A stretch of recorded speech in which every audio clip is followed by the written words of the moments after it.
안녕하세요. 그 인파의 끝이 안 보이네요. 저 뒤까지. 제가 1월 초에 출판 기념회를 했는데 그때 한 2만 명 오셨거든요. 오늘 한 3만 분 정도 오신 것 같습니다. 제가 9월 달쯤부터 저희 어머니 고향인 하남에 와서 정치를 시작하겠다라고 마음을 먹고 책을 썼어요. 이재명의 외로운 전쟁이라는 책을 썼고 10월부터 연기분들을 만나고 따뜻하게 맞아주셨어요.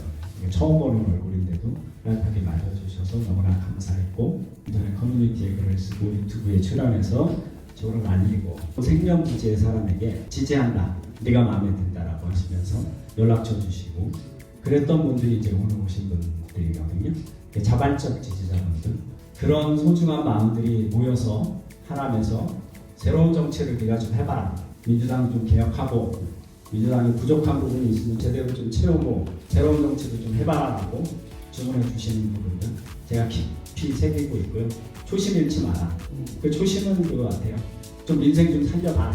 어떤 기득권의 모습들 좀 떨쳐버리고 정말 민생을 위해서 당대표 측근이면 네가 좀 제대로 좀 해봐라 라고 하는 말씀이라고 제가 충분히 이해를 하고 있습니다. 멋있는 승부 한번 해보겠습니다. 4월 10일에는 정말 이 민생을 파탄의 지경까지 끌고 가고 있는 이 윤석열 정부 반드시 심판하고 새로운 정치, 민생이 정말 활력을 찾는 정치 해내겠습니다. 감사합니다. 오늘 인사를 좀 잘하겠습니다. 2차 공약은 주로 교통 관련한 공약들을 좀 제시를 해봤습니다. 자, 어떤 게 좋을까요? 자, 봅시다. 국회에 가서 내고 싶은 1호 법안은? 이거 좀 길게 해도 되나요? 네, 한 30초? 30초? 국가 재정의 기획권, 기재부가 지금 현재 가지고 있는데 지금은 용화대라고 해야 되는 어떤 선출 권력이 대통령이 가질 수 있도록 하는 법안을 추진하겠습니다. 제가 이걸 왜 하냐면은 2020년 코로나가 닥쳤는데 국가 재정에 대해서 좀 고민을 하게 됐어요. 경기도에서는 재난기본소득을 지급을 하니까 정말 시장, 골목 시장의 어떤 분위기가 달라졌어요.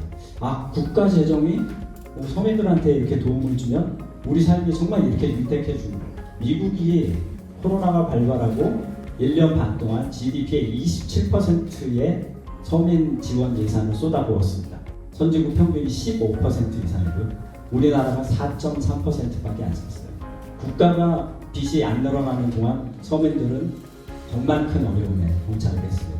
질병에 죽는 게 아니라 굶어 죽는 그런 사태들이 벌어졌습니다. 이런 부분들 시정하는 법안을 추진하겠습니다. 하남을 얼마나 사랑하시니까 답변해 주시기 바라겠습니다. 제가 어렸을 때 하남을 자주 왔어요. 당시에 광주군 동부면이었던 것 같아요. 80년대 초반이었는데 외삼촌 집에 왔거든요. 생전 처음 먹어봤어요. 고염이라고 하는 거. 조그맣고 감에 약간 작은 과일이 있는 거죠. 고염을 먹어서 하남에 오면 항상 그 따뜻한 작은 고염을 먹던 그 달콤함이 느껴지는, 그때 당시에 어떤 온도심 이런 분위기에서 가까이 살았으니까 점점점 변화하는 모습, 지금의 현재 모습을 보니까 완전히 다른 도시가 됐어요. 이 미사진구 같은 경우는 정말 젊은 분들 많이 계시잖아요. 평균 연령은 37세입니다. 전국에서 신도시 중에 가장 젊은 도시 중에 하나가 됐고요. 실질적으로 좀 도움이 되는 정책들을 좀 내놔달라, 충분히 반영하는 정책들을 추진하고 국회에 가서 꼭 그런 활동들 하겠습니다. 기자로서 취재할 때는 몰랐던 정치인의 고충은? 갑 중에 갑이 좀 살았던 것 같아요. 별로 큰 어려움은 없었습니다. 그렇다고 제가 못된 짓을 하고 다니지는 않았습니다. 갑질하지는 않았고, 을 중에 울트라 음이 되보니까 많이 들어야 되는 입장들 저한테 그렇게 많이 좀 주고는 하세요. 세게 얘기를 좀 해라. 정치인이 됐으면 발언도 좀 강하게 하고 윤석열 정권 타도하자 뭐 이런 것도 좀 하고 뭐 이렇게 하라고 하는데 표독스러운 맛을 아직 못 보셔서 그런데 굉장히 표독스러운 면이 있습니다. 국회에 가면 표독스럽게 윤석열 정부가 열심히 싸우는 모습을 보여드리겠습니다. 자, 지난 대선 때 이재명 대표가 승리를 했다면, 그래서 대통령이 됐다면, 자, 과연 민병선은 국회의원 예비 후보로서 출마를 했을까요? 안 했을까요?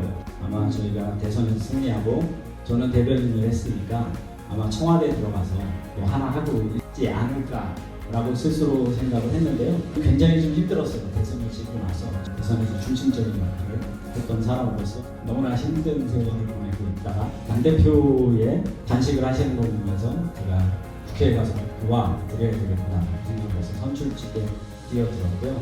기자로서 소심한 샘님으로 살아왔던 것 같아요. 좋은 분들과 함께 좋은 뜻을 만들어가는 내가 개척하는 일을 좀 한번 해보고 싶다라고 해서 용기를 내서 출마를 결심하게 됐습니다.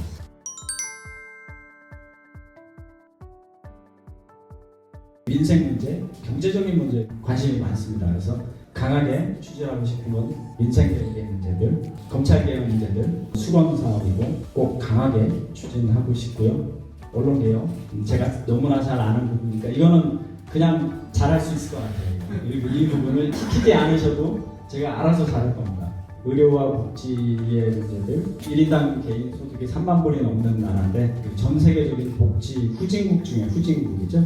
저부담 저복지의 국가들, GDP의 20% 이하는 복지적으로 따졌을 때 완전 미개한 국가이기 때문에 복지의 문제들 향상시키는 노력들을 많이 하고 있고요. 정치개혁에도 관심이 굉장히 많은 사람이고 특히 이 지역위원회의 어떤 활동들에 대해서 제가 저희 지지자분들에게도 많이 말씀을 드렸는데 정치개혁이라는 게 위에서부터의 정치개혁도 중요하지만 아래서부터의 정치개혁이 굉장히 중요하다고 생각합니다. 그래서 지역위원회에서 국회의원을 추천할 수 있는 권한들, 의원실과 바로 소통할 수 있는 부분들, 이런 제도 개혁들, 정치개혁에 관한 공약은 제가 따로 하나 발표할 예정입니다. 제 페이스북에 올라있는 문구가 그럽니다. 정치는 시민이 하는 것이다.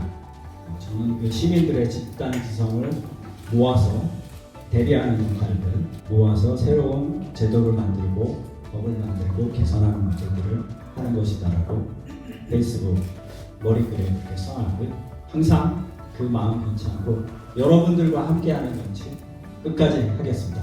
감사합니다. 민병선 파이팅!